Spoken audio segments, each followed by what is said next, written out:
নতুন public bus স্ট্যান্ডের শিলান্যাস রায়গঞ্জ শিলিগুড়ি মোড় সংলগ্ন এলাকায়। এ বিষয়ে জানা যায়, পশ্চিমবঙ্গের মুখ্যমন্ত্রী মমতা বন্দ্যোপাধ্যায়ের অনুপ্রেরণায় এবং উত্তরবঙ্গ উন্নয়ন দপ্তরের আর্থিক সহায়তা ও তত্ত্বাবধানে রায়গঞ্জ পৌরসভার 3 নম্বর ওয়ার্ডের অন্তর্গত শিলিগুড়ি মোড় সংলগ্ন এলাকায় রায়গঞ্জ পাবলিক বাস স্ট্যান্ড নির্মাণের কাজের শুভ সূচনা হলো আজ। এদিন বুধবার 3রা জুলাই সকাল 10:30টায় উত্তরবঙ্গ উন্নয়ন দপ্তরের ভারপ্রাপ্ত মন্ত্রী উদয়ন গুহ এই নতুন বাস স্ট্যান্ডের শিলান্যাস করেন। নতুন এই বাস স্ট্যান্ড শহরের মধ্যবিন্দু থেকে সামান্য বাইরে গড়ে উঠছে, যার ফলে যাত্রীদের সুবিধা যেমন বাড়বে তেমনি শহরের মধ্যে বাস ঢোকার চাপ কমে যানজটও অনেকাংশে এড়ানো যাবে বলে মনে করছেন স্থানীয়রা। রায়গঞ্জের বিধায়ক কৃষ্ণ কল্যাণী বলেন, বছরের মাঝপথে রায়গঞ্জবাসীর জন্য এটি একটি বড় উপহার। রায়গঞ্জের বিধায়ক কৃষ্ণ কল্যাণী আর কি বললেন শুনবো বিস্তারিত। খুবই ভালো লাগছে, খুবই আমরা আনন্দিত। আজকে আমাদের সম্মানীয় মন্ত্রী উত্তরবঙ্গ উন্নয়ন দপ্তরের উদয়ন গুহ আপনারা যেমন দেখলেন শিলান্যাস করে গেলেন। এখানে উত্তরবঙ্গ দপ্তর থেকে 2,98,00,000 টাকা বরাদ্দ করা হয়েছে। আমি আমার এমএলএ নেট ফান্ড থেকে 24 লক্ষ টাকা দিয়েছি, আর সুদর থেকে 35 লক্ষ টাকা বরাদ্দ করা হয়েছে। তো নিয়ার অ্যাবাউট 4 কোটি টাকার উপরে কাজ এখানে চালু হতে চলেছে। আজকে তারই শুভ উদ্বোধন হয়ে গেল, আর আমরা আশা করি যে এই বছরের শেষে নতুন বছরে রায়গঞ্জবাসী নতুন বাস স্ট্যান্ড পাবে। ওদের আগে তাহলে নতুন বাস স্ট্যান্ড পেতে একদম আমাদের এই বছরের শেষে কিংবা আপনার নতুন বছরের আগেই আমরা নতুন বাস স্ট্যান্ড। এই যানজট মুক্ত করার জন্য বাস স্ট্যান্ড সরিয়ে আনার একটা প্রক্রিয়া শুরু হয়, সেটা আজকে শিলান্যাস হলো। কিন্তু টোটো নিয়ে যে বিভিন্ন সময় দেখি যানজট সৃষ্টি হচ্ছে শহরের মধ্যে, সেটা নিয়ে কি আপনারা কোনো পদক্ষেপ নেবেন? না, সেটা নিয়ে পদক্ষেপ শুধু শুনুন, সেটা নিয়ে একজন বিধায়ক পদক্ষেপ নেবে কিংবা একটা মিউনিসিপ্যালিটি পদক্ষেপ, সবাইকে নিতে হবে, মানুষকেও নিতে হবে পদক্ষেপ। ঠিক আছে, আজকে আগে মানুষ তাই করুন। আগে যদি আমরা একটা সিস্টেম করি আর এই সিস্টেমটাকে যদি সবাই যদি না মানে, তাহলে কি করে সিস্টেমটা ইমপ্লিমেন্ট হবে? আমরা তো করেছিলাম যে একদিন সবুজ টোটো চলবে, একদিন নীল টোটো চলবে। তো এটাকে তো আমাদের নিজেদেরকে সচেতন হতে হবে। সেই জায়গায় যদি আমরাই নিজেরা যদি সচেতন না হই, অন্য কাউকে দোষ দিয়ে তো লাভ। প্রশাসনকে দেখবে না, প্রশাসনের মধ্যে দেখবে আগে সাধারণ মানুষকে নিজেদেরকে সচেতন করে। সামনের ভোটকে পাকে আজকে যদি উন্নয়ন করে যদি কোনো ভোটকে পাখির চোখ করা যায়, তাহলে আমি বলবো এই ধরনের উন্নয়ন করে পাখির চোখই করা উচিত। আগামী দিনে কোনো পরিকল্পনা রয়েছে না? আগামী দিনে রায়গঞ্জবাসী তৈরি করবে। রায়গঞ্জবাসী যতদিন সচেতন হবেন না, ততদিন এইসব সিস্টেমকে ইমপ্লিমেন্ট করা যাবে। ফ্লাইওভার আন্ডারপাসের দাবি আপনিও করলেন, কেননা ফ্লাইওভার আন্ডারপাসে এই জন্য দাবি করলাম, তারা এর আগেরও সাংসদ বলে আসছিলেন ফ্লাইওভার আন্ডারপাস করবে, এখনকার সাংসদও বলে আসছেন ফ্লাইওভার আন্ডারপাস। কিন্তু আজকে আমরা যেটা প্রতিশ্রুতি দিই, তারা যারা আমরা মামাটি মানুষের সরকারে আছি, আমরা আমাদের প্রতিশ্রুতি অক্ষুণ্ণ রাখি। আমরা বিভিন্ন রাস্তাঘাটের প্রতিশ্রুতি দিয়েছিলাম। আমি আমার বিধানসভার সময় যেমন আপনারা জানেন সুভাষগঞ্জের ঘোষপাড়ার রাস্তার কথা বলেছিলাম, ওখানে নো রোড নো ভোট লেখা ছিল, ওটাও করেছি। উদয়পুরে যে রাস্তা নিয়ে আন্দোলন হয়েছিল, পথ অবরোধ হয়েছিল, ওইসব রাস্তা আমরা করেছি। আজকে দীর্ঘদিনের বাস স্ট্যান্ডের দাবি ছিল, সেটাও আপনারা দেখলেন। তো আমরা যেটা প্রতিশ্রুতি দিই সেটা প্রতিশ্রুতি রক্ষা করি, তার জন্য কাজ করি। কিন্তু আপনারা বলুন তো, বিজেপি সাংসদ তারা তো আজকে শাসক দলে রয়েছে কেন্দ্রে, তারা কোন প্রতিশ্রুতি দিয়েছে আর কি কাজ করেছে? আজকে আপনারা দেখবেন কৃষ্ণ কল্যাণী প্রত্যেকটা দিন একটা অল্টারনেট আমি গিয়ে কোনো না কোনো রাস্তাঘাট উন্নয়নের উদ্বোধন করতেছি। আজকে আপনারা যিনি সাংসদ হয়েছেন 1 বছর হয়ে গেছেন, একটা নারকেল ফাটাতে তো আমি দেখলাম। উত্তরবঙ্গ উন্নয়ন দপ্তরের ভারপ্রাপ্ত মন্ত্রী উদয়ন গুহ বলেন, এই বাস স্ট্যান্ড নির্মাণ হলে যানজট থেকে মুক্তি পাবে সাধারণ মানুষ। এ প্রসঙ্গে তিনি আর কি বললেন শুনবো। তার জন্য রায়গঞ্জবাসীকেও নতুন করে ভাবতে হবে। আমরা আমাদের সাধ্যমতো করছি। আমাকে কৃষ্ণ কল্যাণী বারবার বলেছে যে এখানে একটা বাস স্ট্যান্ড তৈরি করলে পরে অনেকটা সমস্যার সমাধান হয়। আমরা আমাদের সাধ্যমতো অর্থ বরাদ্দ করেছি এবং আশা করি সেই টাকাতে আমাদের এই কাজটা হয়ে যাবে। এরপরে ও বলছিল ওর বক্তব্যে যে রেলের একটা গেট আছে, তার জন্য ওভারব্রিজ করা দরকার, না হলে ওখানে যানজট হয়। সেটা তো আমার এখতিয়ারের মধ্যে পড়ে না। যাদের পরে তারা যদি নজর না দেয়, তাহলে তো সেটা রায়গঞ্জবাসীকে বুঝতে হবে যে তার জন্য কি করা উচিত।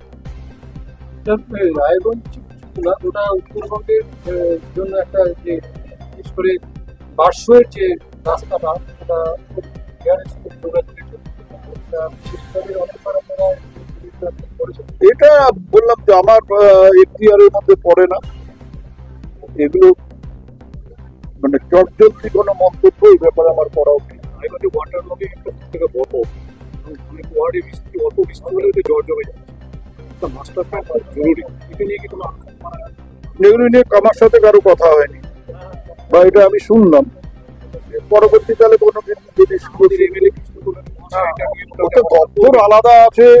অনেক সময় ও জানে ভালো করে যে উদয়ন লোকে বললে পরে কতটা উদয়ন করতে পারবে, বা অন্য এখানে ইরিগেশন দপ্তর আছে, ইরিগেশন দপ্তরে আলাদা মন্ত্রী আছে, এবং সরাসরি অনেক সময় ও মুখ্যমন্ত্রীর সাথেও কথা বলে। স্বাভাবিকভাবে মুখ্যমন্ত্রীর সাথে কথা বলে অনেক সমস্যার কথাও জানায়। ওই বলতে পারবে না। অলরেডি আপনার উত্তরবঙ্গ উন্নয়ন দপ্তর থেকে আমরা অলরেডি এই 4.5 কোটি টাকার মতো আমরা পেয়েছি। ড্রেনেজ ব্যবস্থার কাজ অলরেডি চালু হয়েছে, টেন্ডার হয়েছে, ওয়ার্ক অর্ডারও। উনি মাস্টার প্ল্যানের কথা বলছেন তো, মাস্টার প্ল্যান উত্তরবঙ্গ উন্নয়ন এটা আমরা ইউডি আরবান ডেভেলপমেন্ট ডিপার্টমেন্টে আমরা দিয়েছি। হ্যাঁ, ওটারও ডিপিআর এর কাজ হয়ে গেছে। হ্যাঁ, শীঘ্রই এই বিরাটদার সাথে কথা বলে ওই কাজটা যাতে করতে পারবে আমরা আর্ট গ্যালারি এবং জায়গা হচ্ছে আমাদের এখানে বলুন। প্রধানবাবু, আপনি রায়গঞ্জের যানজট সমস্যা নিয়ে একটা তুলনা করলেন বিজেপি এবং সাংসদের প্রসঙ্গ করতে। আমি কারো নাম করে তো কিছু বলিনি, আমি জনপ্রতিনিধিদের কথা বলেছি। যারা জনপ্রতিনিধি তাদের দায়িত্বটা কি, এবং তাদেরকে যারা নির্বাচিত করে তাদেরও কি চাহিদা সেগুলো তো বুঝতে হবে। আজকে আমি একটা জায়গার বিধায়ক, সেখানকার মানুষ আমাকে নির্বাচিত করে জনপ্রতিনিধি করেছে। তা আমি যদি সেই এলাকার সমস্যার কথা না জানি, সেই এলাকার সমস্যার কথা না বলি, তাহলে আমি কিসের জনপ্রতিনিধি? আর যারা আমাকে নির্বাচিত করলেন তারাই বা আমাকে কি দেখে নির্বাচিত করলেন? এগুলো নিয়ে ভাববার সময় হচ্ছে। বিজেপির সাংসদ দীর্ঘদিন ধরে রায়গঞ্জে আছে। এর আগে দেবশ্রী চৌধুরীর সময় রায়গঞ্জে ফ্লাইওভার তৈরির এনওসি চাওয়া হয়েছিল। অভিযোগ যেটা করছে বিজেপি যে তৃণমূল থেকে বা রাজ্য সরকারের তরফে কোনো এনওসি দেওয়া হয়নি, সেজন্য ফ্লাইওভার হয়নি। এখন সাংসদ হয়েছেন কার্তিক পাল, তিনিও একই অভিযোগ করছেন। ওই সব বেটাকে ছেড়ে দিয়ে গেড়ে বেটাকে ধর। নিজেরা যে কাজটা করতে পারছি না সেটা গাড়ি চাপিয়ে দিচ্ছি রাজ্য সরকার। আর শিলান্যাসে আমরা বিশ্বাস করি। আমরা যেটা করি, বিশেষ করে আমি আমার দপ্তরের কথা বলতে পারি, আমরা যা করছি এই যে আজকে এটা কিন্তু শিলান্যাস হলো, এটা কাজের সূচনা হলো। আমরা অ্যাডমিনিস্ট্রেটিভ অ্যাপ্রুভাল নিয়ে আসি, তারপরে টেন্ডার হয়, ওয়ার্ক অর্ডার হয়, তারপরে সেই জায়গায় পৌঁছে আমরা কাজটা শুরু করি। আজকে এখানে যেটা হলো সেটা কাজ শুরুয়াত করি। কাজেই যারা শিলান্যাস 5 বছর পর পর তাদের কাজ হচ্ছে এসে শিলাগুলো পরিষ্কার করা, আমরা সেটা করি, আমরা কাজটা শুরু করি। তাহলে কি যানজট সমস্যার জন্য যে ফ্লাইওভারের দাবি রায়গঞ্জবাসীর আছে, আপনি কোনো বিশেষ নেবেন? বললাম যে ওটা আমার এখতিয়ারের মধ্যেই পড়ে না। রেলের লাইনের উপর দিয়ে ওভারব্রিজ হবে বা আন্ডারপাস হবে, সেটা কি আমার ব্যাপার? আর যত টাকা দরকার অত টাকা হয়তো আমার দপ্তরের বাৎসরিক ইয়েই নেই। এনওসির ক্ষেত্রে আপনারা কোনো ব্যবস্থা এনওসি হলে রেল এনওসি দেবে। পৌরসভা যদি কোনো এলাকা থাকে তাহলে সেটা পৌরসভা সেখানে তাদের সাথে আলোচনা করে ঠিক করবে। নিশ্চয়ই পৌরসভা সবসময় চাইবে যে এলাকার উন্নয়ন হোক, এলাকার সমস্যা দূর হোক। আপনি আরেকটা প্রসঙ্গ তুললেন, জানুয়ারি ফেব্রুয়ারির মধ্যে ভোট ঘোষণা হবে। এটা সাধারণত হয়ে থাকে। গতবারও ফেব্রুয়ারির 15-16 তারিখে বা 17 তারিখে ভোট ঘোষণা হয়েছে। এখানে একটা সমস্যা হচ্ছে, ভোটের একদম নির্ঘণ্ট ঘোষণা না করে যদি বলে দেয় যে অমুক সময় ভোট হবে, ওই পিরিয়ডে ভোট হবে, তাহলেই তখন থেকে ওই উন্নয়ন নতুন করে কাজ করাটা বন্ধ হয়ে যায়। এই সমস্যা বারবার আমাদের ফেস করতে হয়। সেই জন্য আমাদের রাজ্যের মাননীয় মুখ্যমন্ত্রী একটা নির্দিষ্ট সময় বেঁধে দিয়েছেন যে 31শে ডিসেম্বরের মধ্যে এই ফিনান্সিয়াল ইয়ারের যে কাজগুলো আছে সেগুলোকে শুরু করে দিতে হবে। আমাকে কাগজটা কোথায়? কত টাকার প্রজেক্ট এবং কতগুলো প্রজেক্ট আমি এই ফিনান্সিয়াল ইয়ারে যে টাকাটা বরাদ্দ হয়েছে এই জেলার জন্য সেটা হচ্ছে এই জেলার কথা বলছি, এই জেলার জন্য বরাদ্দ হচ্ছে 98,72,72,00,000 টাকা। টোটাল প্রজেক্ট হচ্ছে 73টা। রায়গঞ্জের জন্য 12টা প্রজেক্ট, বরাদ্দ হচ্ছে 17,37,00,000। আমি এই 25-26 ফিনান্সিয়াল ইয়ারের কথা বলি। আর এই রায়গঞ্জের জন্য আমরা মোট 21টা প্রজেক্টে এই 3 বছরে 34,77,00,000 টাকা আমরা খরচ করি। উত্তরবঙ্গে অনুপ্রবেশ একটা বড় সমস্যা, বারবার উত্তরবঙ্গ দিয়ে অনুপ্রবেশের অভিযোগ হচ্ছে। এবার ভোটের আগে নির্বাচন কমিশন একটা নতুন করে ভোটার তালিকা সংশোধনের একটা প্রক্রিয়া নিয়েছে, যেটা বিহারে নিয়েছে। তাতে তৃণমূল কংগ্রেস পশ্চিমবঙ্গে যথেষ্টই চিন্তিত বলে প্রতিটা না, ভোটার লিস্ট সংশোধনের নাম করে যদি কেউ ভোটার লিস্টকে জল ভরবার চেষ্টা করে তাহলে আমরা চিন্তিত। ভোটার লিস্ট যদি সুষ্ঠুভাবে হয়, ভোটার লিস্টে যদি দুধেরটা দুধই থাকে, তাতে যদি জল মেশানো না হয়, তাহলে তৃণমূল কংগ্রেস ওইটা নিয়ে কোন রকম চিন্তা ভাবনা করে। আর আপনি যে অনুপ্রবেশের কথা বললেন, আমি আপনাকে বলছি যে আপনি এক কাজ করুন, আমার সাথে চলুন। আপনি একবার আমাকে দেখান তো যে আপনি অনুপ্রবেশ করে বা আপনি ওপারে গেলেন কি আবার এপারে এলেন। এটা যদি কোনো বর্ডারে আপনি করে আমাকে দেখাতে পারেন, তাহলে আপনি আমাকে যা বলবেন আমি সেটা মেনে নেব। ভোটার কোড বলা হচ্ছে তৃণমূলের দুধের গাড়িরা সমস্যায় পড়বে। আমি কোনো গায়েরা সমস্যায় পড়বে না। যারা অনুপ্রবেশ করছে, আপনি যান, আমি মন্ত্রী, আমি যদি ওই বিএসএফ এর আছে অর্থাৎ বর্ডার রোডে উঠি, তাহলে আমার গাড়ি থামিয়ে জিজ্ঞাসা করা হয় কাহা যাতা হ্যায়, কিধার সে আয়া হ্যায়, আপ কোন হ্যায় বলে আমাকে কৈফিয়ত দিতে হয়। তাহলে আমি মন্ত্রী হওয়ার পরেও যখন আমাকে কৈফিয়ত দিতে হয়, তাহলে একটা সাধারণ মানুষের কতবার এই প্রশ্নের মুখোমুখি হতে হয় সেটা ভেবে দেখুন। আমি এটা 100 বার বলেছি, আজকেও বলছি, আপনারা এটা কোর্ট করতে পারেন, আপনারা এটা নিয়ে অনেক হইচই করতে পারেন। বিএসএফ এর মদত ছাড়া কোনো অবস্থাতেই অনুপ্রবেশ সম্ভব না। যেখানে অনুপ্রবেশ হচ্ছে বিএসএফ এর প্রত্যক্ষ বা পরোক্ষ মদতের ফলেই অনুপ্রবেশ হচ্ছে। তাহলে এই যে পুশব্যাক করা হচ্ছে বাঙালিদেরকে, সেখানে তো ওখানে তো রাজনীতি, বিশেষ করে বাঙালি মানে কি, বাঙালি কথাটাও আপনি সেইভাবে বলতে পারবেন না। বাংলায় কথা বলে মুসলিম নাম, এটা আপনি বললে পরে আপনি হয়ে যাবেন বাংলাদেশি। এই যে দিনহাটার 7 জনকে দিল্লিতে গ্রেপ্তার করে রাখা হয়েছিল, এরা কারা? আমি দিনহাটারটা বলছি এই কারণে, তাহলে আপনার বুঝতে সুবিধা হবে। 2015 সালে দুটো রাষ্ট্রের মধ্যে চুক্তি হয়ে ছিটমহল বিনিময় হলো। ছিটমহলের ব্যাপারটা বোঝেন পুরো। এই ভারতের যেগুলো ছিটমহল সেগুলো ছিল বাংলাদেশের ভেতরে, আর বাংলাদেশের যত ছিটমহল সেগুলো কিন্তু ভারতের ভেতরে।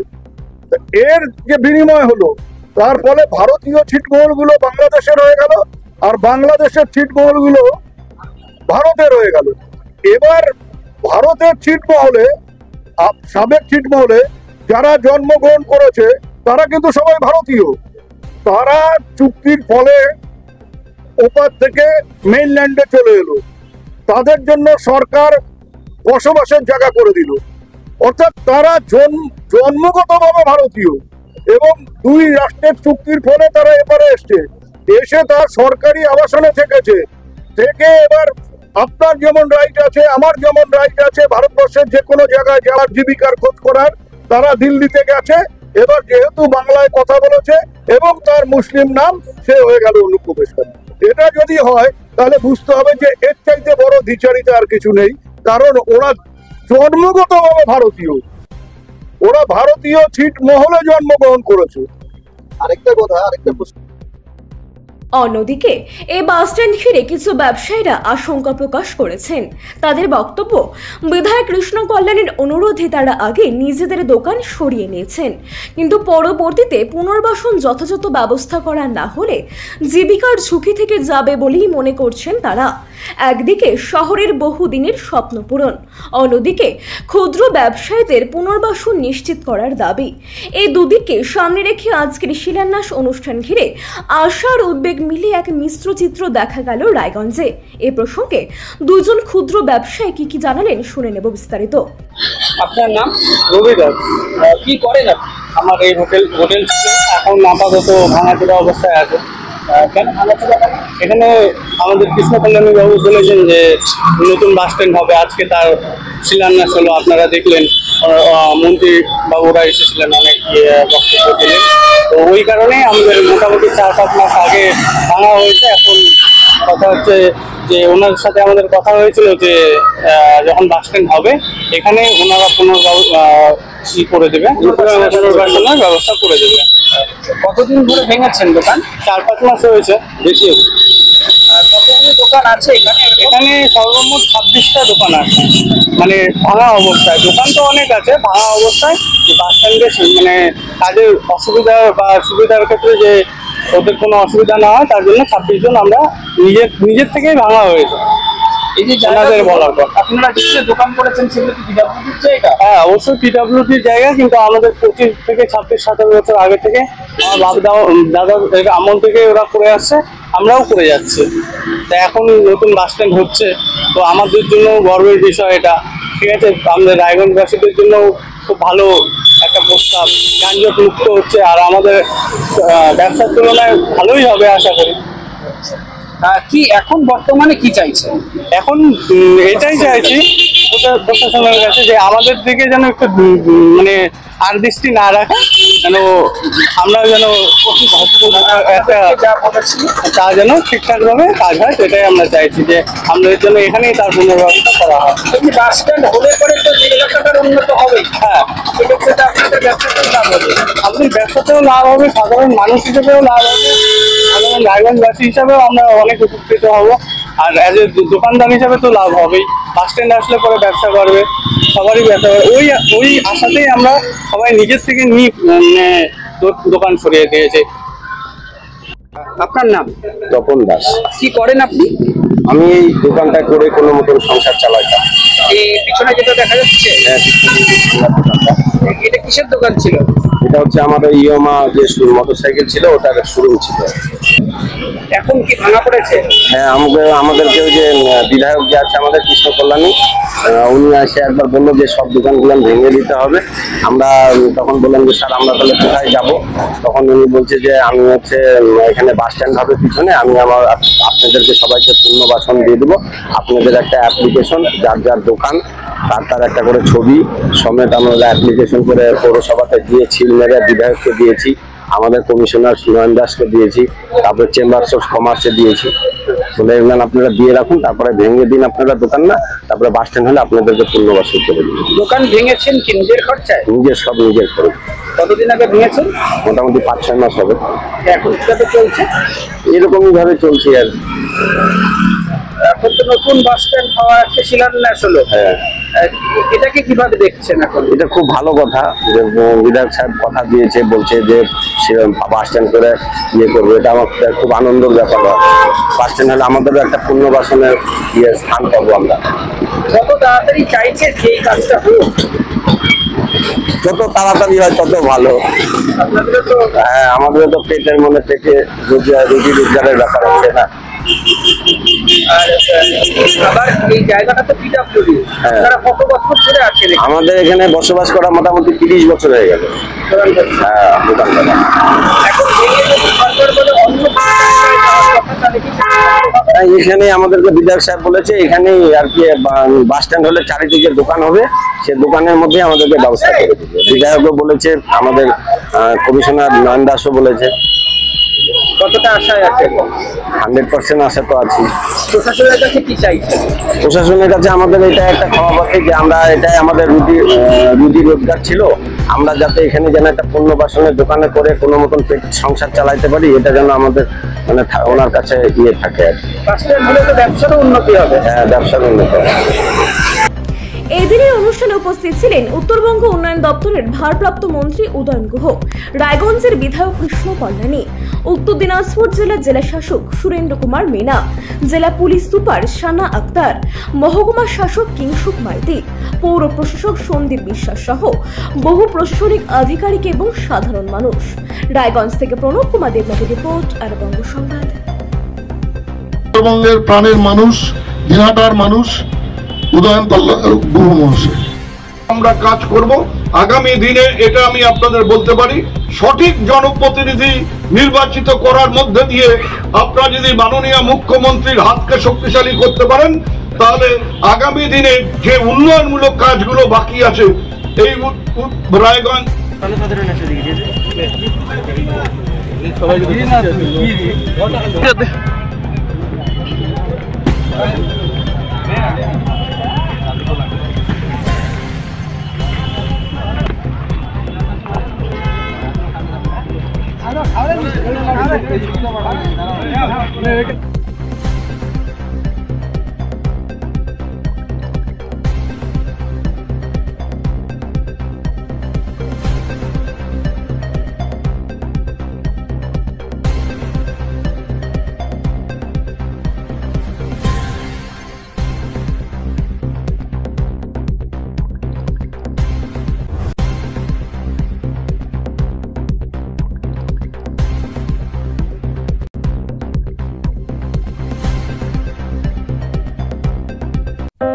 প্রকৃতির ছোঁয়ায় গড়ে ওঠা টাটকা ড্রাগন ফল, শুধু জৈব সার আর ভালোবাসার চাষ।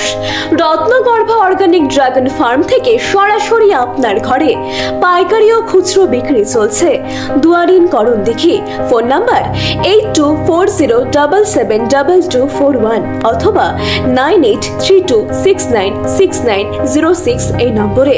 অফিস রায়পুর পিয়াজি মোড়, রায়গঞ্জ। রসালো পুষ্টিকর অর্গানিক, বিশ্বাস রাখুন প্রকৃতির ওপরে।